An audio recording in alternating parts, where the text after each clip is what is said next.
What is going on, y'all? Carolina Dad here, back with another breakdown. This time, we're going to talk about Frank Smith. Frank Smith is currently the offensive coordinator for the Miami Dolphins, one of the most explosive offenses in all of football, in NFL football. And to be exact, they are the #1 scoring offense at the time of me recording this. So Frank Smith's been around. He's got some experience. He's you know, if you're following the series where I talked about Ben Johnson, Slowick, going to bring up Harbaugh, maybe we get into Belichick, whoever. We haven't really gotten to two defensive candidates yet. A lot of it's been focused on offense. But comparing these guys, you know, Frank's definitely been around. So let's take a look at his history. Talked about where he is today, 42-year-old. Held out of Milwaukee, Wisconsin. And Milwaukee, Wisconsin's pretty nice place. We went to a Brewers game a long time ago when my wife had a surgery up in Wisconsin, and I very much enjoyed that. Okay, as a coach, he started off as a graduate assistant at Miami, Ohio, 2004 to 2005. Then was the offensive line coach at Butler in 2006. Got promoted to offensive coordinator and offensive line coach from 2007 to 2009. Made the jump to the NFL in our good old division rival New Orleans Saints from 2010 to 2014 as an assistant offensive line coach. Was the tight ends coach for the Chicago Bears from 15 to 17. Then had the same role with the then Oakland Raiders, now Las Vegas Raiders, as the tight ends coach from 18 to 20. With the Los Angeles Chargers in 2021, he was the run game coordinator and offensive line coach. And then in 2022, moved over to the Miami Dolphins as their offensive coordinator. Now, I've not done, and as I record this, and I will do it, a breakdown of the 2022 Miami Dolphins stats compared to the 2023. We saw significant increases with Ben Johnson's year-over-year production between the two. And before we get in too deep, I'm going to take a second to play this clip of Frank Smith when being asked about being considered for head coaching candidate positions. So really like this guy. He's showing this emotion. He wants, you know, just baffled that he's even being considered as a head coaching candidate. And when we talk about this offense, and I floated this weeks and weeks ago when his name started coming up, you do have to think about the weapons that he has to run the offense in Miami. Because we're not going to lie, we know that they've got Tyreek Hill. They know Raheem's one of the best rushers. Tua's look great. You know, Jalen Waddle, they have got some skill positions on that side of the ball, and they score a lot of points. Defense lets them down quite a bit, but we're not here to talk about defense.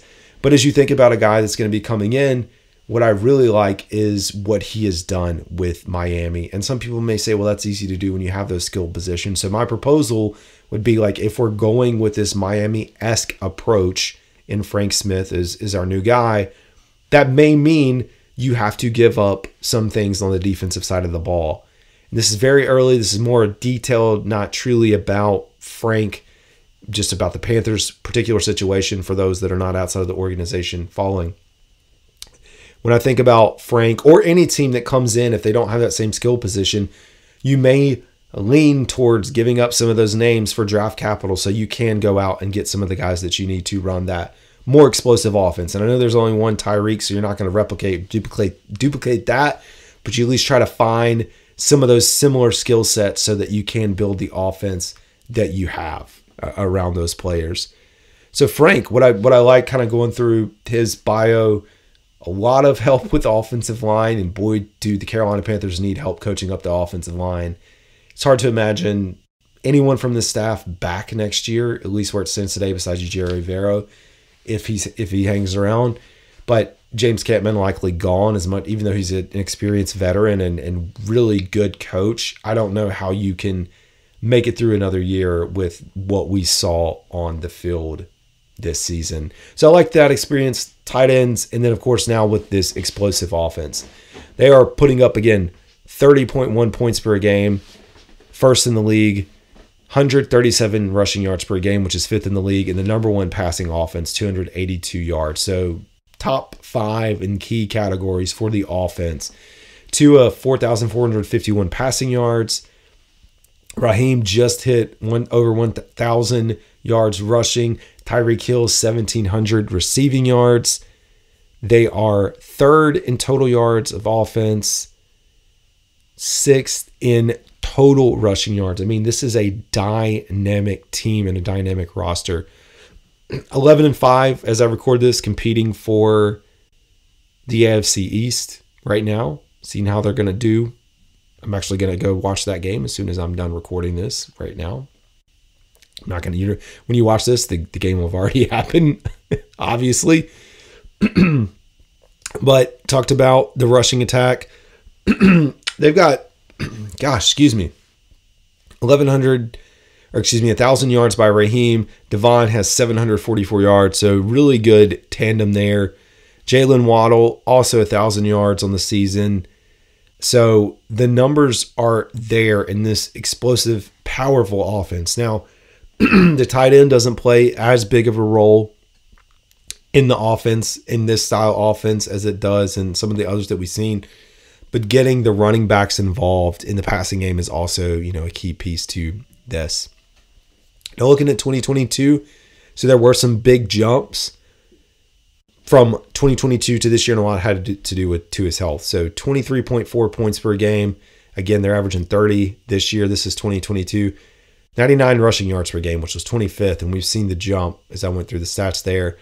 280-yard passing yards was actually 5th, so not a big drop in the passing attack. When I talk about the candidates, there's a lot of people pointing towards Ben Johnson, a lot of people towards Slowick. I don't know as much about Frank, just like off the cuff. I feel like I've heard more about the other guys just because I've been around seeing them. And so with the Dolphins, I mean, hey, they beat the brakes off of the Panthers earlier this year in this offense, put up 42. We know what they did to Denver, putting up 70. So I think if this is the guy that you're going to bring in to any team, it's finding a way to get him the skill position players that he's going to need. And then I think if you have a Frank Smith and E.J. Rivero is still here, did not get an opportunity, that's a great pairing in my opinion if E.J. wants to be here. Having him paired in, because that's when you start to think about all these offensive-minded guys, you've got to figure out a defensive coordinator. And the defense in Miami has not been great.